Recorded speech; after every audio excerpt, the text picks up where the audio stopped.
आज निवडणूक एका शेवटच्या टप्प्यावरती येऊन ठेपलेली आहे.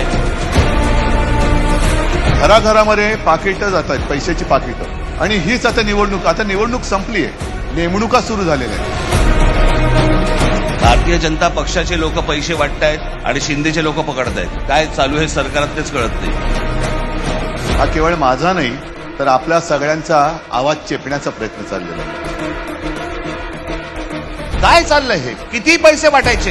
ही कोणती महाराष्ट्रातील निवडणूक आहे? अहो, इतकी वर्ष ह्या निवडणुका आम्ही बघतोय, अशी निवडणूक नाही पाहिली. आजच मला कोणीतरी विचारलं की तुमची जी काही युती झाली त्याच्यात जागा वाटप कसा झाला, आणि मी त्यांना उत्तर दिलं, मुळामध्ये आमची युती जागा वाटपासाठी झालेलीच नाही, मराठी माणूस जागा करण्यासाठी आमची युती झालेली आहे. मी काल जे तुम्हाला दाखवलं हे इतकं भयानक आहे, इतकं भीषण आहे. नरेंद्र मोदींचं नाव या एका गोष्टीवरती हा माणूस अख्ख्या देशभर पसरत गेला आहे. पूर्वी छत्रपती शिवाजी महाराजांनी स्वराज्यासाठी सुरत लुटली होती, आता हे दोन सुरतवाले छत्रपतींचा महाराष्ट्र लुटतायत. जेवढा इंग्रजांनी आपल्याला लुटलं नव्हतं तेवढे भाजपवाले आपल्याला लुटतायत. ही मुंबई आहे, ही मराठी माणसाची आहे. हा महाराष्ट्र, हे ठाणं, हे मराठी माणसाचं आहे.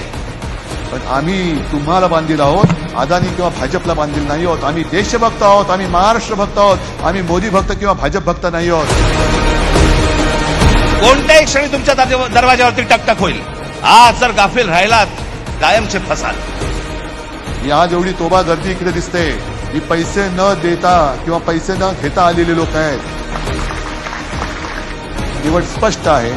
जिथे जिथे मशाल असेल तिथे मशाल, जिथे इंजिन असेल तिथे इंजिन, आणि जिथे तुतारी असेल तिथे तुतारी. तिसरा झाल्यानंतर चौथा विचार नाही.